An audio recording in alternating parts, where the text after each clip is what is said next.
Make sure you guys hit the subscribe button if you guys are enjoying the content that we're throwing up. And make sure you guys hit the like button if you enjoy the video. And yeah, let's begin.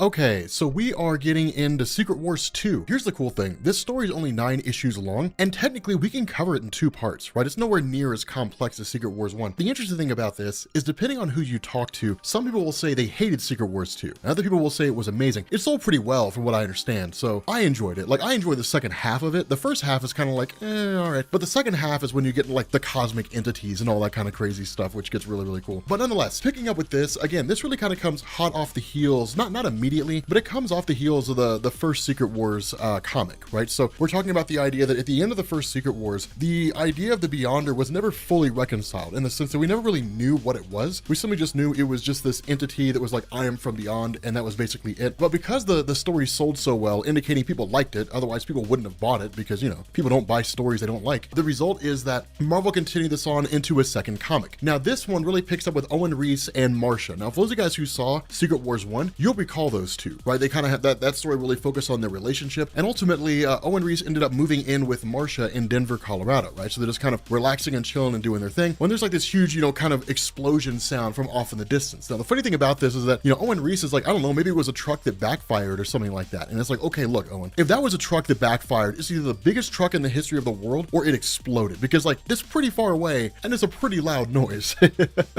But at that point, the entire TV starts going on the fritz. The signal's lost, all kinds of crazy things are going on, and when they stick their head out and they start looking at what's going on, suddenly like all these trees and huge chunks of rocks and everything are all flying in a direction. Now Marcia's able to destroy one of the boulders, but in response, Owen Reese of course uses his powers to kind of, you know, really kind of seem to try to control the situation. But what he ends up realizing is that on one of these chunks of rock is a guy out there, right? Just some guy sitting on this rock, and Owen Reese begins to pick up on the energy signature and realizes it's the Beyonder. Now when that happens, we immediately switch over to Charles Xavier. Now there's a couple things that I want to talk about here, and really one big thing that I want to discuss. The first thing is that this comes before Uncanny X-Men issue number 200, right? So at this point in time, Charles Xavier is still here on Earth, and Magneto has not taken over leadership of the X-Men or the New Mutants, but he's on his way to taking over that role. And that's the reason why when you actually see Magneto in this story, he'll have that outfit with a great big huge M on it, and it'll look like the cover of Uncanny X-Men where he's standing there in handcuffs on his hands and on his feet, where he's basically going to stand trial, right? The trial of Magneto is what that story was called. That's why it looks so familiar here. But the other part of this is that on the X-Men roster is Rachel Summers. Now, the idea of Rachel Summers, for those of you guys who are familiar with her character, bear with me for a second. This is not a huge talking point, but she is going to be more or less the field commander of the team, at least in this particular instance, given the power that she possesses. But the reason why this matters is Rachel Summers made her debut in Days of Future Past, right? You guys have all pretty much heard of that story. And she was essentially the only instance in any alternate reality where we've ever seen Scott Summers or Cyclops and Jean Grey have a child, and it turned out to be a girl, right? In every other alternate reality, it's a guy. It's basically Nate Grey or Nate Summers, whatever you want to call him. Rachel's the only exception to that, at least that I know of. The result is that during Days of Future Past, of course, she sent the mind of Kitty Pryde into the past to stop the assassination of Charles Xavier, Maura McTaggart, and Senator Robert Kelly in order to prevent Days of Future Past from happening. The result is that it didn't quite work out that way. And so what ended up happening is that while Days of Future Past was stopped, the future that Rachel came from became an alternate reality. And so what she ended up doing was basically traveling back into the past and really kind of arriving in the modern day. Now this takes place in a few different stories. It's really kind of spread over Days of Future Present from the 1990s,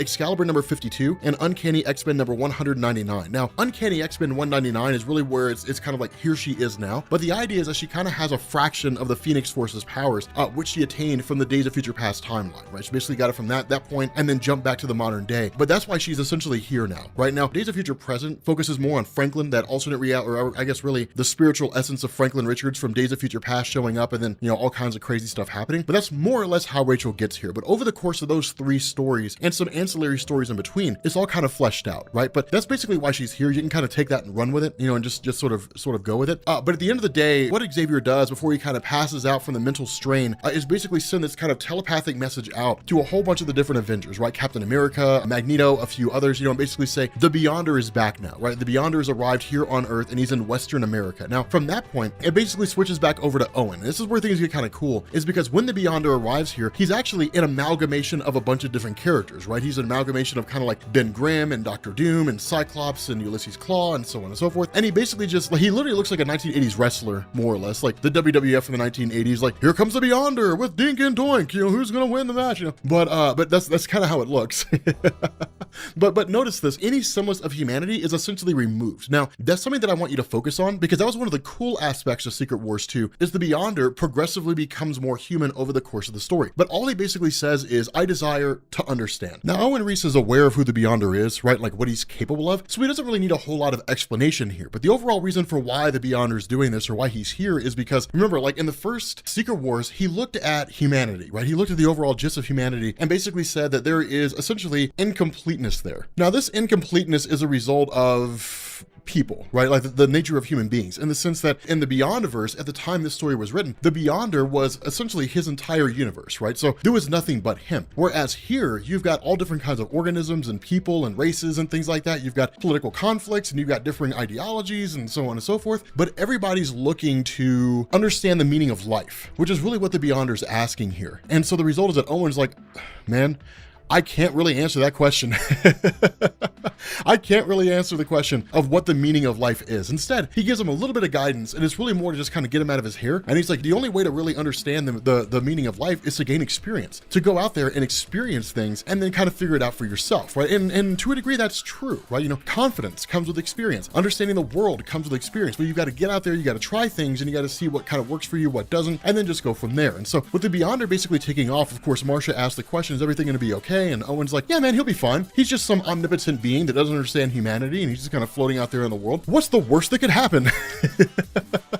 But from there, you basically pick up with the X-Men more or less meeting up with Magneto. Right now, this is kind of a skirmish that sort of pops off. It's not a great big huge thing. It's like one page, more or less. But essentially, Colossus comes to the rescue and is like, hey, look, Magneto's here to talk, right? He's here to talk to us. He's not really here to initiate a conflict or anything like that. Everything's cool. Chill out, guys. Like, it's all going to be all right. And so, of course, they end up grabbing a vehicle and then traveling out to Hollywood where the Beyonder resides. Now, one thing to understand is that Rachel Summers is kind of the connection there, right? She can pick up on where the Beyonder's at because of her telepathic powers, but she's by no means on par with the Beyonder, right? She doesn't really have the same kind of power that he does. Instead, what you end up getting is basically the Beyonder showing up in Los Angeles and then coming across a guy by the name of Stuart Cadwell. Now, this is kind of important here because the Beyonder doesn't really understand the notion of good and evil, right? He doesn't really understand what good is, what evil is. He doesn't understand human desire. He doesn't understand things like being taken advantage of or anything along those lines. And so when he basically displays his power to Stuart and turning like his office and everything into like just a whole bunch of apples, or at least his desk and everything into a whole bunch of apples, then in turn, Stuart picks up on the idea of this guy can do anything. So he basically says, give me a fraction of your power, and then we'll kind of go from there. And so what ends up happening is the Beyonder bestows a fraction of his power onto Stuart, and Stuart goes forward as like this guy named Thundersword. Now, this is where things get a little murky, because you would think that the Beyonder would have learned his lesson from the first Secret Wars, bestowing his power onto somebody and how awful it can go awry. We've kind of seen how that can play out and how negative that can be, especially with Dr. Doom having stolen his power in the first place. So it looks like the Beyonder hasn't learned anything from his first experience with humanity in the various superheroes. But what this ends up doing is it basically leads to Stuart kind of going forward as Thunderlord and trying to like make the world a better place, but ultimately causing more problems than anything else, attacking various places and any ideology that he doesn't agree with, he ends up attacking, right? So it's like Twitter basically. And the result is that when this happens, of course, the X-Men who are hot on the trail of the Beyonder stumble across this great big huge conflict and then basically try to track down Thunderlord and defeat him. And at the same time, the Avengers respond as well. So it's not particularly interesting and it's not really fascinating. What is kind of important here is what goes on behind the scenes. And this will be a common theme that you will see with regards to the first, really this video, is like something will be happening and then the Beyonder will just pop up. And the reason for that is because unlike the first Secret Wars, which was entirely self-contained, it was just a 12-issue limited series and you didn't really have to read anything else because it took place out in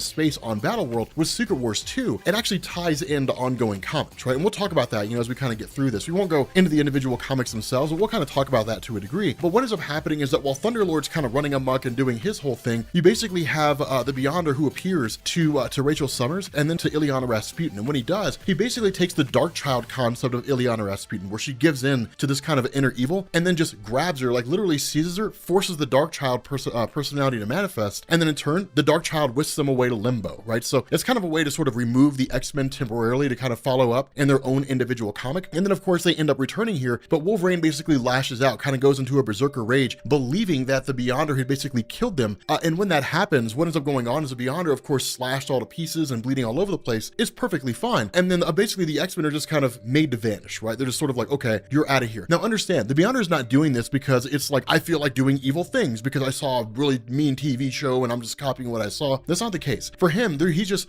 doing things, right? Like for him, it's no different than breathing or anything like that. But what he's doing is experimenting and learning. That's essentially what's happening here, right? So it's no different than a baby coming to the realization that if it cries, it will get attention. A baby can't say, my diaper needs to be changed. The baby just cries and then the parents come to it and then basically, solve whatever's ailing that baby at that point in time. And so of course, Thunderlord is more or less taken out, pretty quickly, in the sense that it's like, okay, his powers are basically drained and the Molecule Man just sort of leaves him there and walks away. But in response to that, where he sort of vanishes, Captain America tries to confront him and he kind of vanishes. Instead, kind of facsimile of the Beyonder in an invisible form follows Captain America around just to see what's going on. But at the same time, he also teleports his main self directly to the city of New York and then actually ends up in San Francisco and then just starts looking around and like taking a look at people and just sort of seeing what's going on. And what you get is this sort of run over about different things that are taking place in the various comics, right? Like this coincides around within about a month or two of Fantastic Four issue number 280. For those of you guys who understand that, who know that reference, you get the significance of it.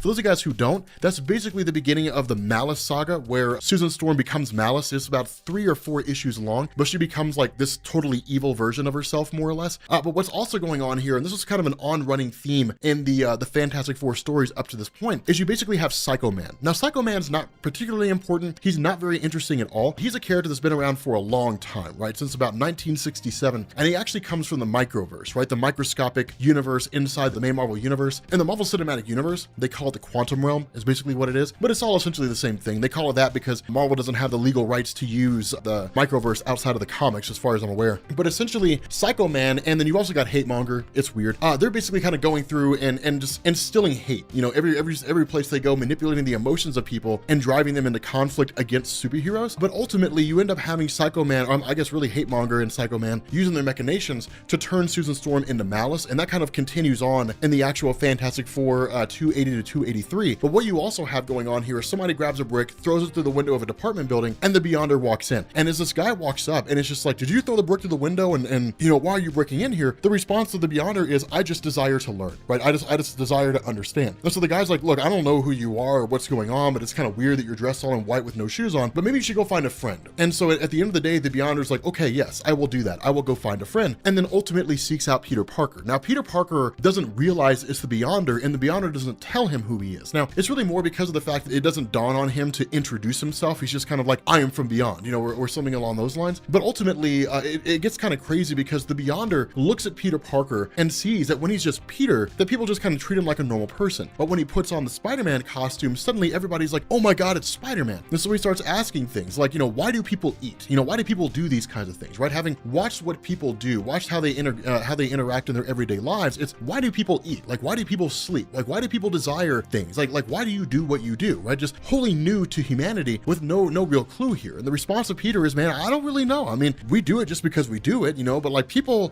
respond to me differently when I'm Spider-Man because one, they don't know I'm Spider-Man, and two, Spider-Man is a hero and they kind of cherish that. But at the same time, he's like, look, if what you're looking to understand is essentially the meaning of life and all that, you need to go talk to Reed Richards, right? Because he's super smart. And around that time, the Beyonder has to go to the bathroom for the first time. So Peter Parker's like, just go right in there, man. Just don't blow it up. Make sure you spray, dude. And so at that moment, what you do is you basically switch over to the Fantastic Four, kind of in the midst of this whole conflict, or really kind of the aftermath of this conflict with Malice. And then in turn, like, the Beyonder shows up to Reed Richards and it's just kind of like, I desire to understand things. Like, I desire to know things. Now, Reed doesn't really panic the way you would expect him to, right? You kind of look at Reed and you're kind of like, okay, so this guy would be like, oh my God, the Beyonder's here, and kind of start to freak out. But having more or less been warned of what was coming by Captain America and so on, then he basically says, okay, I would love to teach you and explain to you, but I don't know if I can fully explain like the intricacies of the universe to you. And so the Beyonder's like, okay, that's enough, gone. And then basically takes off. He basically ends up bailing out. From that point, he ends up, coming across some kind of a suit inside a department store and basically takes a suit, puts it on himself, and then he runs into an old homeless woman. And this is one of the coolest things, right? Because she's just sort of like, okay, look, you can't steal stuff from people like that. So she kind of starts to provide these sort of societal guidelines on what a person can and can't do. And then two, she's kind of like, if you're going to do this, like, you got to make yourself look presentable, right? I mean, you got to wear shoes and different things along those lines, you know, and it's kind of funny because he's like, well, how does, like, why do people do what they do? Like how do things work here? And she basically says like money is essentially the one thing that matters most in this world, right? It's the one thing that people prize above pretty much everything else, and it's what makes the world go round, right? Like the only way you can really get anywhere in this world is to have money, right? And then he kind of asks the question, like, you know, the small little creatures, you know, who share your clothing, do they pay for their shelter? She's like, what, the bugs? No, they don't pay for shelter. The flies are free.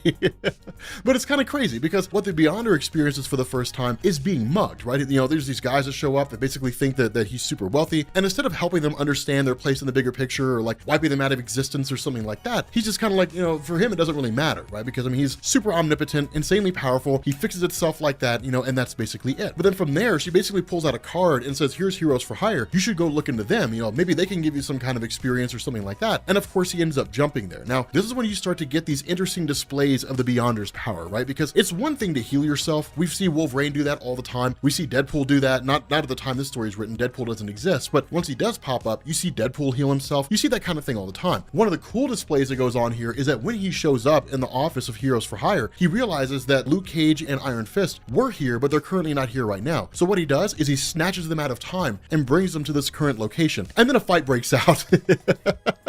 Luke Cage is like, I'm gonna kill this man. Like, I'm gonna beat this man within an inch of his life. You know, and they both, you know, kind of get into a conflict with each other. But Danny Rand ends up being the one to kind of jump in and try to talk reason here. But it's a funny thing because Danny Rand's like, look, man, if you're looking for experience, man, like I can help you kind of get the experience you're looking for. I can direct you where you need to go. I essentially just kind of like, go get yourself a girl, man, and you'll experience a lot if you do that. But ultimately, Luke Cage is one that kind of comes in and says the same thing that the old homeless woman said. Money is what matters in this world. Money is what gets you the services of Heroes for Hire. Money is what gets you a place to live. It's what gets you food, all that kind of stuff. Somebody's always got to pay, right? That's kind of the way that works. And so ultimately, the Beyonder walks up to the building of Luke Cage and one of the coolest displays of power, and then rematerializes the whole thing and turns the whole building into gold. Now, of course, it ends up collapsing under its own weight, but it's a cool sight to see. The Beyonder's like, I had your services, you helped me with something, therefore I have to pay. So I turn this building into gold, right? Again, just kind of doing things that seem to be arbitrary. I understand this is how the world is supposed to work. Therefore, I'm going to conduct myself in this way. And so what you end up doing is running into probably one of the more interesting aspects of the story when the Beyonder gets hookers, right? Because what he ends up doing is making his way, you know, down the road and then comes across this one hooker who's just kind of standing there. And like, she's just sort of like, hey, like, are you looking for some kind of company or something like that? But he's like, I mean, I guess, you know, like I am from beyond, you know, I guess that's what I'm looking for. Like, I just seek to understand. And so she's like, well, you got to give us some money first. So he produces a bar of gold in his hand. And then she kind of freaks out, right? She's like, dude, there's no way that's real. That's got to be fake. And so she's like, you need to go to like some kind of hotel and just chill, right? So he ends up going to like this super seedy hotel, right? Like the seediest of seedy hotels. And then when that happens, like he's basically confronted by Tootsie, who is this chick, by Toots is what they refer to her as, by her pimp, and then the guy who runs the whole show. And what he basically says is, hey, look, man, like our friend introduced us and showed us this bar of gold that you created. So like, let's talk. You know, let's talk and let's converse and let's hang out with each other. And so basically this guy, Mr. Corbeau, leaves the Beyonder in the presence of Toots, you know, basically this hooker. And then the next morning she takes him around town and starts to show him all these different things, right? To help him understand what it means to eat, right? To understand food, different things like that, why people do what they do. And it's kind of funny because he initially goes to get a drink and just goes to eat the whole thing. And she's like, no, don't do that. Like whatever you eat, just like eat the food off the fork, but don't eat the fork. The funny thing is that Corbeau comes along and brings like a whole bunch of girls, right? Something like how many girls are here? 1, 2, 3, 4, 5, 6 chicks, right? 6 chicks. And Toots is like, dude, I could have taught him this whole thing by himself, right? Like the guy needs experience. I could have given him the experience, you know, but like at the end of the day, Mr. Corbeau's like, yeah, but like with 6 girls, he's going to get more experience, right? Because like 6 different styles. So it's like, okay. And then like Corbeau starts doing these things that are kind of questionable, but not terrible. I mean, he's using the Beyonder to produce like huge amounts of gold to intimidate opposition, different things like that. But then it's also stuff to like cure his son's dyslexia. And in probably one of the crappiest things, to make his wife look beautiful. I'm like, look, man, she's your wife. You're supposed to love her no matter what, right? So it's kind of like, all right. But at the end of the day, he also introduces him to the idea that just because you can use your powers doesn't necessarily mean you should. This really comes in the form of gambling. That for Corbeau, part of the fun is just seeing if he can actually win, right? right? Because the Beyonder uses his powers to ensure that the horse that Corbeau bet on actually does win. But it's one of these things where Corbeau's like, sometimes the fun of this is the luck of the draw, not knowing what's gonna happen, right? Like that's part of the experience, that's part of the enjoyment, is just sort of doing things and kind of getting a feel for things. And so ultimately, after a passage of about a day or so, Corbeau's like, look man, I can't teach you anything anymore. You gotta get out there in the world and you gotta make your own way. And so from there, the Beyonder starts going through all these different experiences. He ends up getting like this great big huge yacht. He's surrounded by all these different women and things like that. He basically ends up running up on the kingpin and it's just like, you and all the men around you work for me, and starts using his power to essentially dominate the wills of everybody around the world, and they all bend to what it is that he wants. Then it starts to extrapolate out. Well, if I can control the wills of people, then I can control the wills of matter. I can control the wills of molecules and subatomic matter and so on and so forth. There's nothing that I cannot do, right? So kind of coming to this rapid recollection that he can do pretty much anything he wants to. But the downside to this is that as this goes on, he begins to realize that with the wills of other people, by taking their will over, also comes a really kind of removal of individualism. What makes them unique, what makes them interesting, that begins to go away. And instead, he's surrounded by people where they're all like, yes, sir, I'll do whatever you want me to, sir. And that's boring, right? Nobody wants a yes man. Nobody wants anybody who will lick your boots. And so he ends up coming upon Toots, basically fixes her memory, removes the fact that he can control her mind. And then we learn that she basically found honest work, right? She kind of went forward and was like, hey, look, like, I have a job as a server, but I'm basically, doing my own thing now, right? I'm out there working and all that kind of good stuff. And it's cool. And so ultimately he ends up realizing the necessity and the value of individualism, and then ultimately casts aside his powers, right? Kind of allows people to control themselves yet again, allows people to sort of regain their own individualism and go from there. And so at that point, you end up jumping over to him, basically encountering this woman who's really kind of considered to be this not really a debutante, but exceedingly popular in terms of the role she plays in society, the socialite, strikingly beautiful, so on and so forth. And when they have this conversation, she's kind of like, you are fantastic, like you please me in ways that I never imagined before, and so on and so forth. And so it's kind of like he basically ends up spending the night with her and then just leaves, right? Now she's head over heels for this guy. And so he's kind of looking around at the world as it exists and says there's so much dissatisfaction in this life that people live. There's so much unhappiness here. Like people are looking to become something better. They're looking to belong somewhere, but at the same time, they're all individual. They all have their own distinct personalities and different things like that. This inevitably leads to clash. So it's just kind of analyzing all these different facets and all these different types of people and so on and so forth. And so ultimately ends up revisiting Owen Reese. And so what he asks Owen Reese here is, I desire love, right? I desire to understand what is love. Baby, don't hurt me. I desire to understand love. What is affection? I don't really understand this. And Owen Reese is kind of like, man, that's a tough one. I can't really explain love to you. All I can really tell you is that love is one of these things where you care about a person on a level that's far deeper than, I hope they're okay, right? It goes far deeper than that. It's one of these things where they accept you for who you are, you accept them for who they are. The two of you work to make the other better, but the more of it you give, the more of it you give back. It's a very difficult concept to explain love. Like, what's the definition of love? And you could probably find a Webster's definition, out there somewhere, but still, a person by person experience-based definition of love depends on who you're talking to. And so when he ends up traveling back to Sharon, this socialite, he ends up finding out that she basically offed herself, when the Beyonder took off, because she felt like she'd never be able to find anybody better than him. And so what he ends up doing is basically resurrecting her from the dead. And then in turn, and probably one of the crappiest things ever, like he's like, I brought you back to life. And she's like, oh my God, you came back to me. And he's like, yeah, but I want to find real love. Like, I don't want what you have, right? But like the only reason why you love me is because of how I make you feel, right? That's the only reason why you love me. You don't really love me. You love the way that I make you feel. I just happen to be a part of that. What I desire is a good woman. So like he shows her all these different women and men and is like, show me which one I should fall in love with.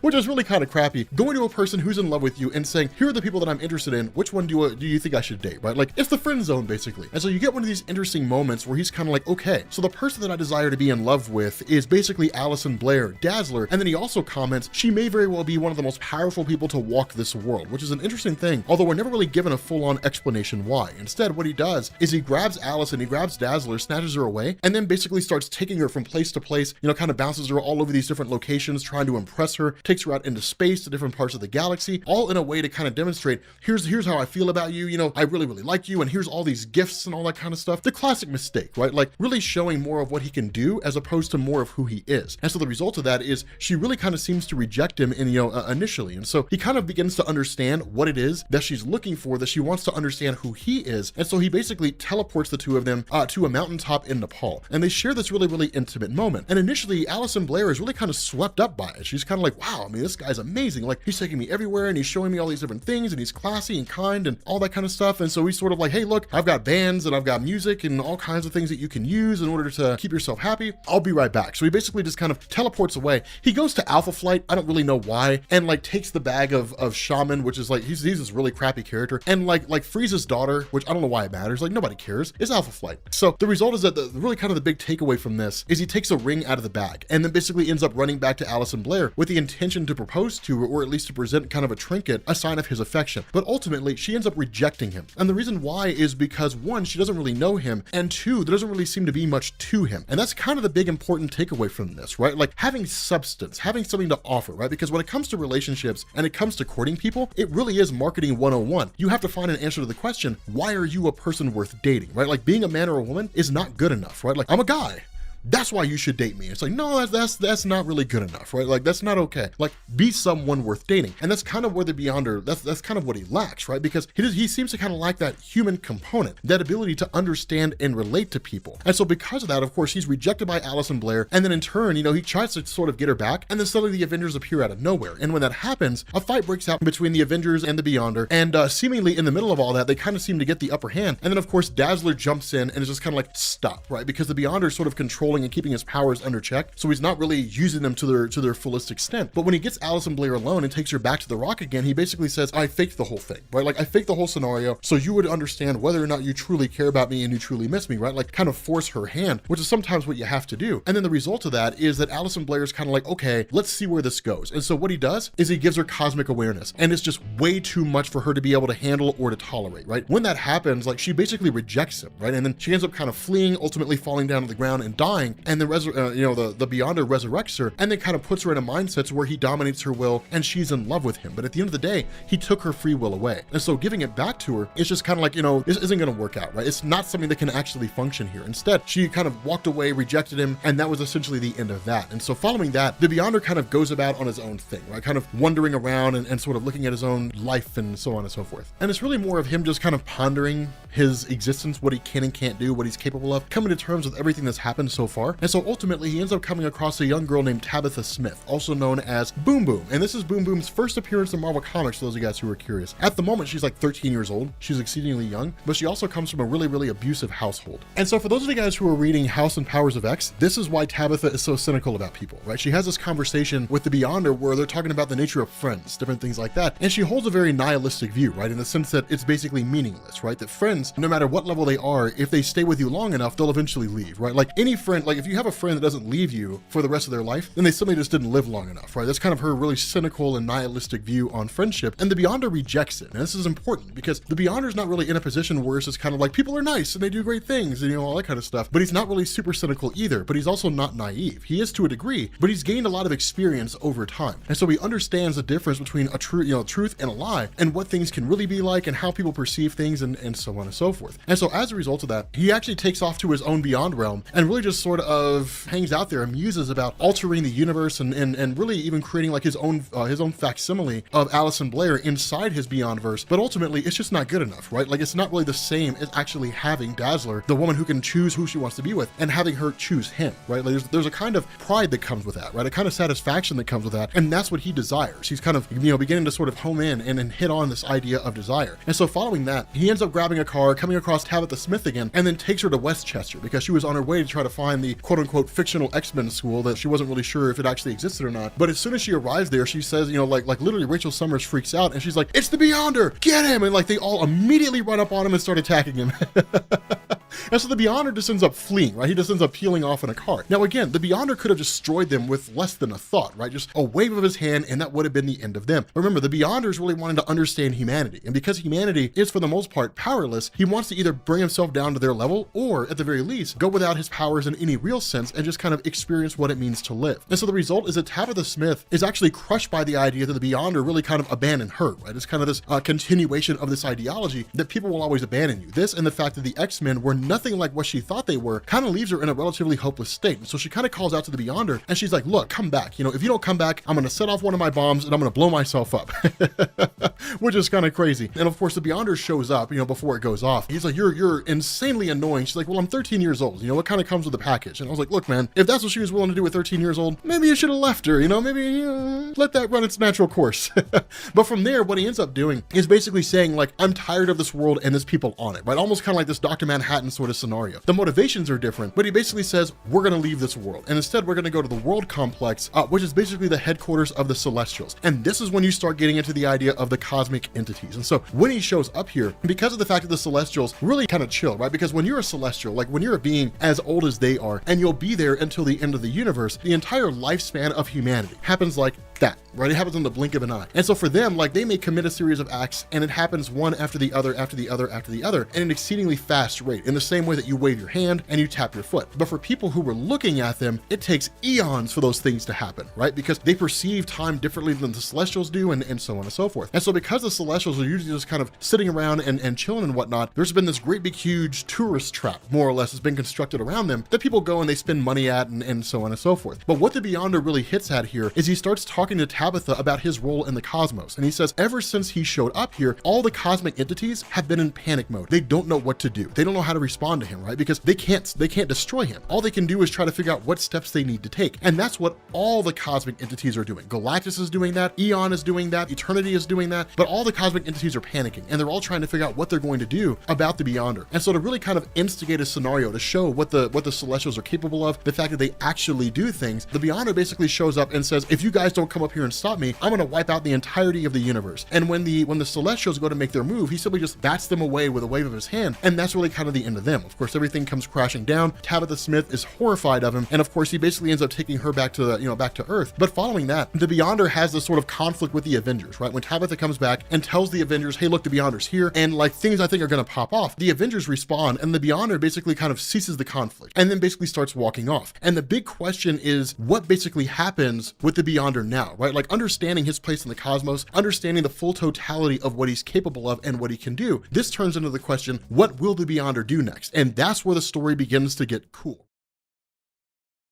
Okay, so we're picking up with Secret Wars Part 2, Secret Wars 2, technically. But we're picking up with the finality of this, and as we said in the last video, this portion is when we start to get into like the good stuff, right? So like whenever you guys are reading online, if you're reading the Wikipedia articles, if you're reading online, like you see stuff like the Molecule Man versus Owen Reese, things like that, this is where we get into that kind of stuff. But the introduction of the cosmic entities and them being invoked here doesn't happen arbitrarily. Instead, it's kind of a slow buildup that sort of leads to that. And that's kind of, well, not really a slow buildup, but it's a buildup that leads to it. And it's actually pretty smart, right? Because the idea behind this is that between issues number 5 and number 6, the Beyonder had kind of undertaken this task of becoming a champion of life. Now, in terms of the reason why, that actually comes from a Doctor Strange tie-in. And the way this played out was that basically the Beyonder had visited Stephen Strange, and it kind of talked to him about like the nature of roles throughout the entirety of the multiverse, right? Because from this point going forward, there's going to be references to the multiverse instead of the universe, because that's the kind of power we're talking about now, right? We're talking about multiversal levels of power instead of just universal levels of power, right? So one of the things that's really kind of chimed in by the Beyonders, he realizes the power of Stephen Strange. Now, one thing to remember is that Stephen Strange borrows the powers of other people. That's how he's able to do what he does. But still, he's exceedingly capable. And what Stephen Strange had basically revealed is that everything in the universe has a role that it plays, right? The role of normal humans out there is to simply enjoy their lives as best they can before the time comes when they die. But the cosmic entities take up roles, right? The Living Tribunal is a judge. Eternity plays the role of the universe itself given a physical form. Eon represents the idea of people keeping themselves alive, basically doing whatever they need to do in order to sustain their own existence. Like all these cosmic entities play all these different various roles. The Beyonder is an anomaly here. He doesn't have a role. And that's because the Beyonder is not from this multiverse, right? I mean, it's like a person speaking English that walks into a country where people only ever speak Mandarin, right? Like going into China. And so because of that, he doesn't truly have an actual role here. And so what he's been doing is trying to find a way to fit in, but that's the nature of the Beyonder. He's a square peg in a round hole. It just doesn't quite work. And so what he's doing, or at least what he's decided to do, is become become essentially a champion of life. And so what this does is it basically has the Beyonder kind of building himself up this massive citadel. So it's kind of something akin to like the Avengers Mansion or Stark Tower or something along those lines. But while that goes on, you've also got a journalist by the name of Dave. And Dave really stumbles across this giant building as it's been made by the Beyonder and then becomes intrigued by it, right? Now, there are a couple things that go on insofar as the Beyonder ends up coming into contact with Power Pack. Those of you guys who never read Power Pack, it was okay, but Power Pack was a really, really popular line of comics, right? You had Kofi Whitemane, you had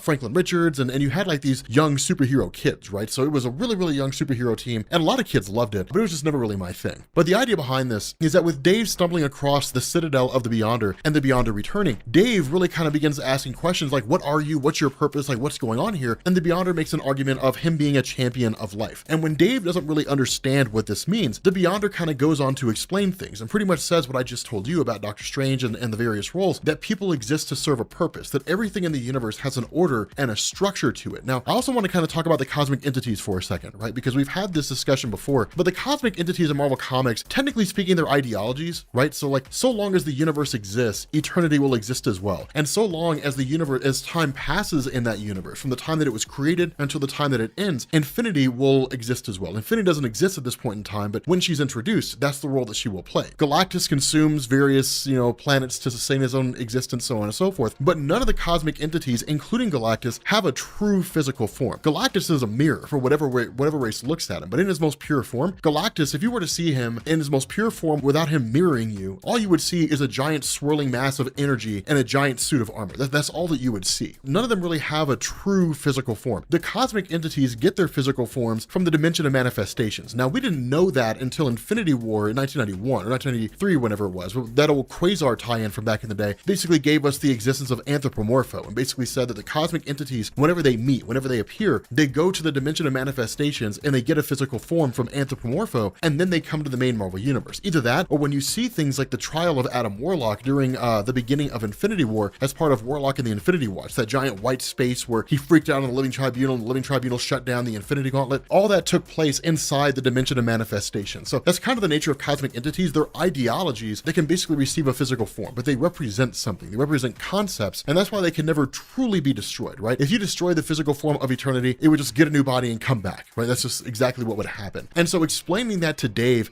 kind of goes on this great big huge marketing ploy, on behalf of the Beyonder, and really kind of creates this circumstance of, well, let's see what we can turn this into, right? And so what the Beyonder does is kind of begin going on this quest all around the world to basically save everybody that he can from every conflict or every instance that would kill them, right? So like a giant tsunami comes crashing down onto a city, the Beyonder fixes that. It kind of happens over and over and over again. And so what ends up happening is that in the apartment of Owen Reese, the Watcher appears, and the Watcher basically says, like, there's an imbalance here. Things are supposed to happen. As much as it sucks, those people were supposed to die in that tsunami. Things die. It's the natural course of life and death. It's just the way things work. And for somebody to come along and essentially prevent people from dying in that way is disrupting the natural order of things. And so there'll be consequences for this, really kind of pointing to the idea that the Living Tribunal will choose to intervene. But the reality is the Watcher nips that in the bud and basically says, I can gather who I can, but the reality is that without your power, there's no conceivable way to stop the Beyonder. The after effects and the direction this is going to go in is going to really start to cause problems and raise pandemonium. And so what this does is it leads to a press conference by the Beyonder when questions are asked, what's he about and why is he saving all these things and doing all these grandiose gestures? And with Dave really kind of speaking up, it's the idea of, I'm a champion of life, right? The Beyonder is there to ensure that people survive. And as Dave starts to go through this, he really kind of makes this sort of metaphysical argument about how we're not going to stop fighting until death is vanquished. Now, the reality is Dave doesn't actually mean killing death, but the Beyonder takes it literally. He's like, we can kill death. Like, actually, now that I think about it, we probably could, right? Like, why save everybody around the world from natural disasters when we can just make sure they don't die in the first place? And so what he does is start reaching his hands out into the cosmos and then start poking and prodding around and come to the conclusion, yes, it can be done. Like, yes, this problem can be solved. And so what it does is it jumps to Mephisto. Now, Mephisto is kind of on and off with importance in this part of the story, but he is kind of there, right? Because Mephisto is one of the Hell Lords. Now, in Marvel Comics, you have these different like Hell Lord dimensions, and then you have Satan, right? Satan actually exists in Marvel Comics, but it's one of these things where a lot of the Hell Lords claim to be Satan, right? They kind of adopt that mantle unto themselves, but as far as we're aware, none of them have actually encountered the being of Satan. Now, what Al Ewing seems to be doing is actually presenting this idea that Satan really is the one below all, right? He's this nigh omnipotent, all-powerful being, so kind of following in that Judeo-Christian mindset. But regardless of the circumstance, Mephisto hates the idea of Mistress Death dying, because if Mistress Death dies,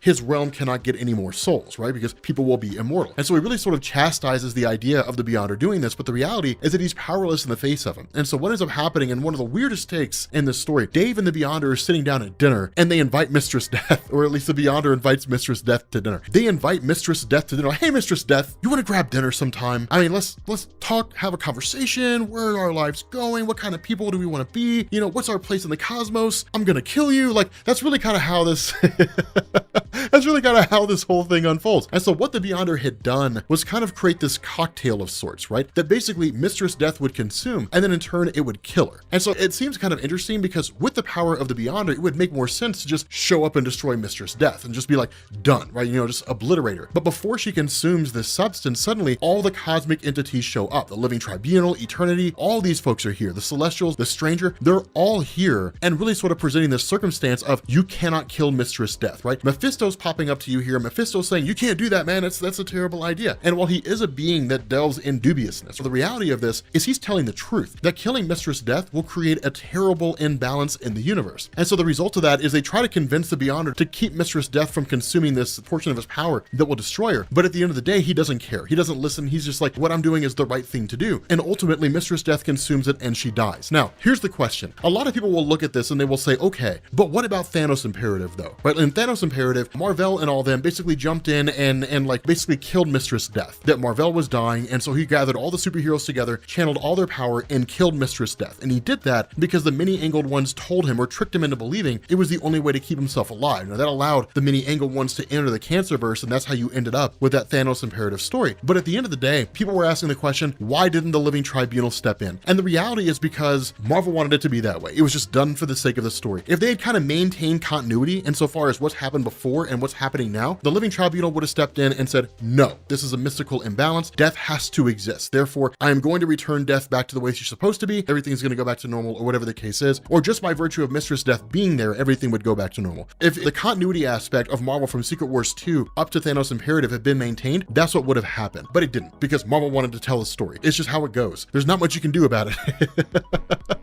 Comic books are not always correct when it comes to continuity, but that's kind of what makes them fun. That's kind of what makes them interesting, right? I mean, it gives you guys something to talk about, so it must be worth it. But at the end of the day, what ends up happening is as soon as this takes place, the Molecule Man shows up and all the cosmic entities are like, let this dude pass.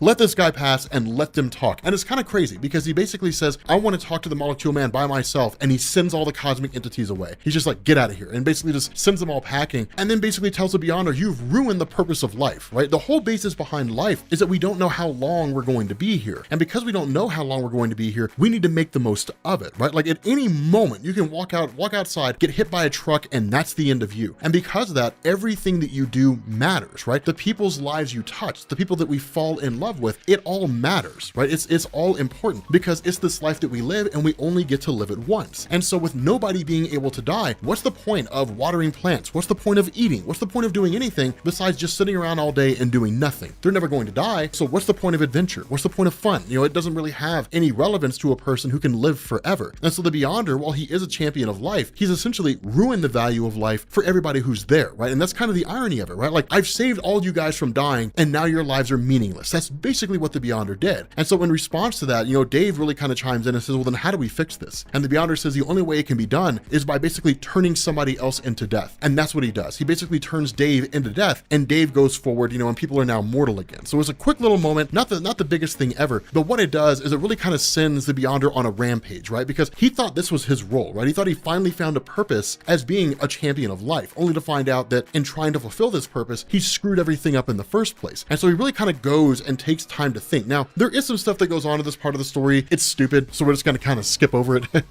It doesn't really matter at all. But what you have is this kind of struggle with Owen Reese, right? That's kind of the big thing to come out of this is the struggle of Owen Reese. And the reason why is because no one knows what the Beyonder is going to do now. And that's what makes it so terrifying. When the Beyonder had his mind on a purpose, it was relatively easy to sort of predict what direction that purpose was going to go in, right? When the Beyonder's like, I'm a champion of life. Okay, well, what's the worst thing he could do? He could kill death. Anything he does up to that point can, for the most part, be maintained by the Molecule Man. It can kind of be controlled or reversed or something like that. But when you have the Beyonder sort of freaking out like this and thinking like, what am I going to do next? That's the big question. That's the question of what's going to happen. It's the thing that you cannot plan stand for. And so what this does is it leads to the Beyonder showing up on the doorstep of Owen Reese. And it's a really cool conversation here because it's almost kind of like a psychiatric evaluation, right? Like the Beyonder's laying on the couch and he's talking to Owen Reese and he's talking about all the steps that he's tried to take to find meaning and value in this life and to understand what desire is. And then he starts to kind of get angry. And the reason why is because he looks at all of humanity, he looks at everybody on Earth and says, yes, you guys say that I made your lives meaningless when I destroyed Mistress Death, but your lives were meaningless in the first place. You guys have desire because you're incomplete. You want a thing because you believe that thing will make you complete because you're incomplete. If you guys are striving to become complete, then why haven't you done it yet? Why do you wage war? Why do you engage in all these conflicts? Why do you take life from other people? If life was really as valuable as you make it out to be, then why do you waste it the way that you do? And so as a result of that, Owen doesn't really know how to answer that question, right? It's kind of like, it is human nature, that's true. But just because something is human nature doesn't make it okay. There's ways to fix things. There's ways to get around things. But it's the idea that this is one aspect of human nature that you can't get past, because people always kind of have this sort of idea where they look to the sky and they ask the question, what is the point of all this? And no one has an answer. And the reality is anybody who comes to you and says they have an answer is they're selling something. They're selling a book or they're selling you. There's no real definitive answer there. And the Beyonder experiences this kind of frustration because his idea is there has to be an answer. There has to be an answer to what it is that makes people who they are. And if what I've done is I've basically experienced this and I haven't been able to find an answer to this question, then maybe I've been looking at it the wrong way. And so what he does is he kind of does this tour of various people, right? He comes across Rachel Summers with the power of the Phoenix Force, quashes that power right off the bat, and it's just kind of like, you can't really give me any answers. You don't really serve a purpose here. He goes to visit the Incredible Hulk, and this is one of those moments where he basically analyzes the Incredible Hulk and then realizes the Incredible Hulk has infinite strength, right? That's really kind of where that came out at, that the Incredible Hulk's strength is legitimately infinite. That came from Secret Wars issue number 8, right? So that's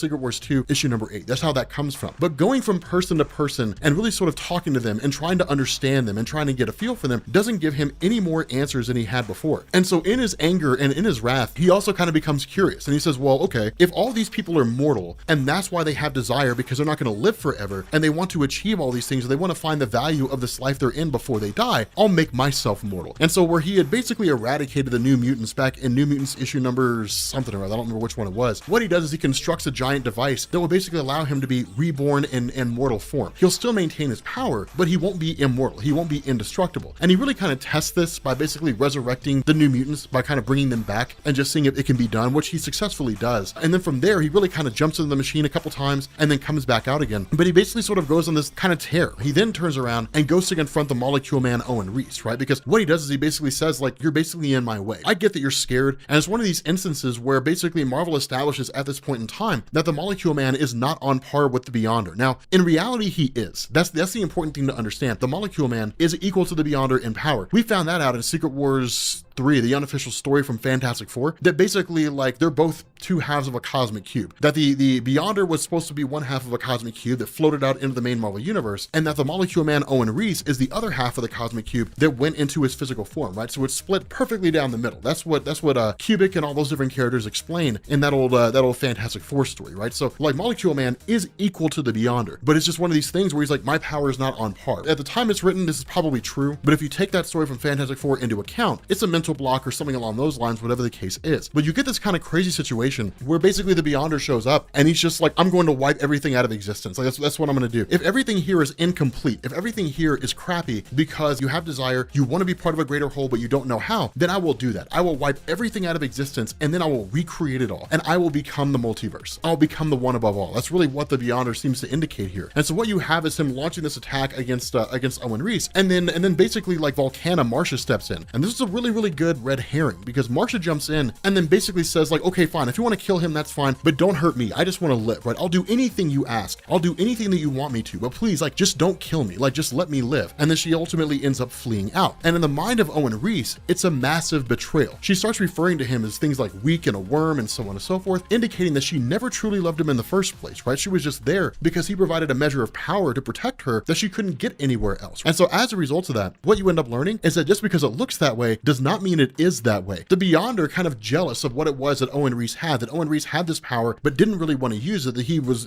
seemed to kind of be governed by fear, but still managed to find love, is what made the Beyonder jealous. And so as a result of that, Marsha did the only thing she could do to get the Beyonder to go away, which was basically abandon Owen Reese. And in turn, because he would look so weak, he would look so vulnerable, the Beyonder in some perverse way would take pity on him and basically leave him there, and then she ends up having to bail out as well, and so it's a cool gesture to keep Owen Reese alive when you keep the Beyonder from basically killing him. But following following that, the Beyonder kind of goes out into space and sort of looks around at everything and kind of asks the question, like, what do I want to do here, right? Like, how do I want to erase everything? Maybe I do, maybe I don't, whatever the case is, but ultimately ends up kind of siding with the idea of making himself mortal before wiping everything out of existence within 24 hours. And when he does this, when he goes and makes himself mortal, it's an experience that he's never really endured before. And so his first reaction to being mortal is terrified. Like, he's absolutely scared because it's like, now I can be killed. He panics, jumps back in, reabsorbs his powers, and then goes back out to being the Beyonder again, and then does the process a second time. And that's really kind of how this works. The idea was to put all of his energy into this massive machine, all of his power into this massive machine, into the device, and then basically be reborn in a physical form, and then reabsorb his power into himself. And so kind of testing this a couple times and experiencing what it's like, he ultimately enjoys it. And so what this does is it basically leads to Marcia traveling back to her place where Owen Reese is at. And this is a massive moment here, because what it does is it really shows Owen Reese kind of breaking away from this last mental block, insofar as when he was talking to Marcia, what he basically says is his initial thought was that she did bail on him. If she says she never saw anything in him in the first place, then the question was, why was she even with him in the first place, right? She wouldn't just arbitrarily pair up with some guy. He's got to be a guy worth having, otherwise why be with him in the first place? And so as a result of that, he begins to kind of put two and two together, sort of look at the pieces and say, yes, like there was something about him that she found to be attractive, and she wanted to pursue a relationship with him. But what he's also found in himself is a lack of confidence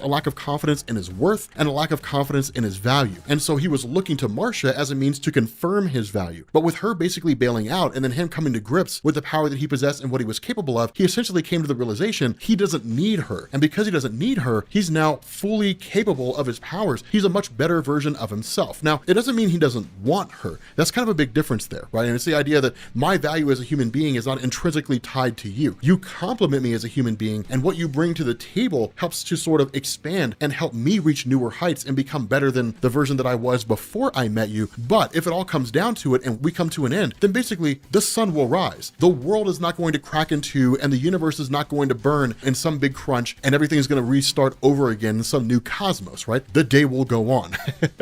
And coming to that realization, Owen Reese kind of has this newfound confidence and basically says, I know exactly what we have to do. And so ultimately what ends up going on is you end up having Owen Reese, who appears to like all the various superheroes, right? Who are all basically there. And when the question is asked, like, what about the cosmic entities? What about these forces? The response is like, they're all terrified. They're not going to act because they know they cannot win. At the end of the day, it really all seems to come down to Owen. And so it's kind of crazy because when a lot of the superheroes look at him, they do see a guy who was a villain at one point. But the response of Molecule Man is, don't waste your time on this, right? Like, we've got bigger fish to fry. We've got more important things to worry about. You can sit here and bicker with me about me having been a bad guy at one point, or we can save the universe. Which one's more important to you? And so as a result of that, you end up seeing, of course, the combined forces of the Avengers and the X-Men all basically invading the citadel of the Beyonder. And then you've got the Owen Reese Molecule Man. Now, this is a very, very huge moment. And the reason why is because the fight between the two of them, and it's very, very significant here, right? It basically says the two mightiest beings in all existence clash, and every creature on every planet in every dimension feels the multiversal tremors born of their fury. Literally, there's shockwaves across the multiverse from this fight the two of them are having. That's how powerful they are. At this moment right now, at the time this story is being written in Marvel Comics, these are the two single most powerful beings in the entirety of the multiverse. Now, admittedly, a lot of you guys are probably asking the question, what about the one above all? And in truth, the one above all, while it was basically referenced over the course of Marvel Comics really since the first appearance of the Living Tribunal, it didn't actually appear until Fantastic Four in 2004. You didn't actually see the one above all until then. Up until that point, it was just some enigmatic being out there that's supposedly God. But we didn't really know what role it played within the Marvel multiverse, if it was even there at all, right? If it even existed anymore. Who really knew? And so at the time this story is being written, these are the two most powerful guys. But understand this, like the Molecule Man's power does not appear to be on the same level as the Beyonder, at least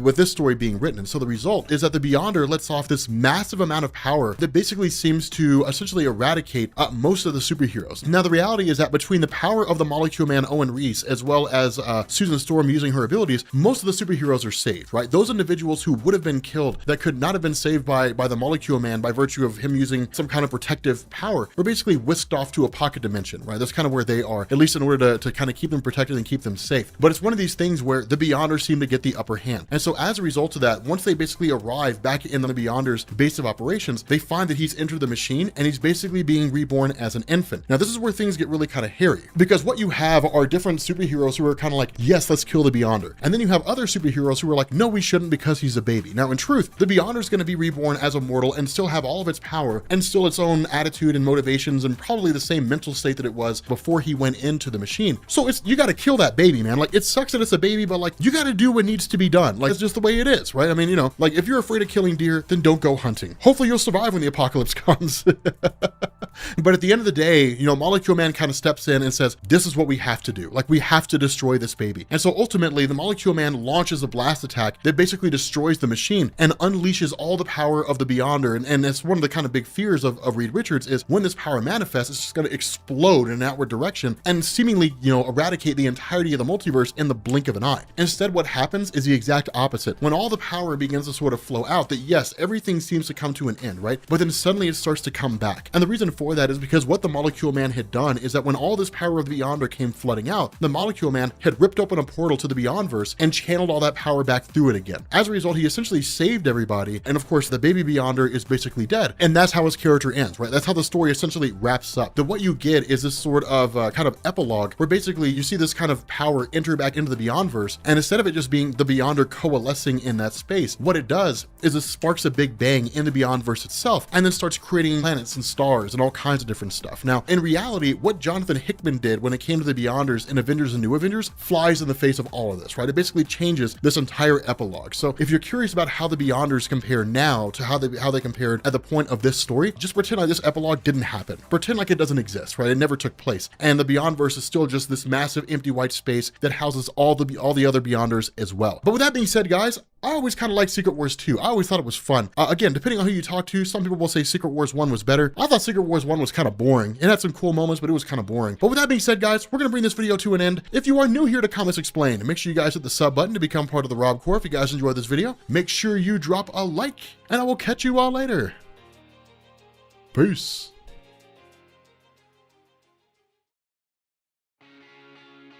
Okay, I want to give a shout out to Kyle B, David Joseph, Ben, John H, AJ, Matt N, Jeff R, John H, Lean and Mean, which is an awesome name, Jason C, Austin S, Austin H, Joey M, Steven Z, Austin B, Adam K, and Genosis 916. Remember, guys, you can send me messages and I'll run off whatever your message is at the end of the video, so long as there's nothing crazy.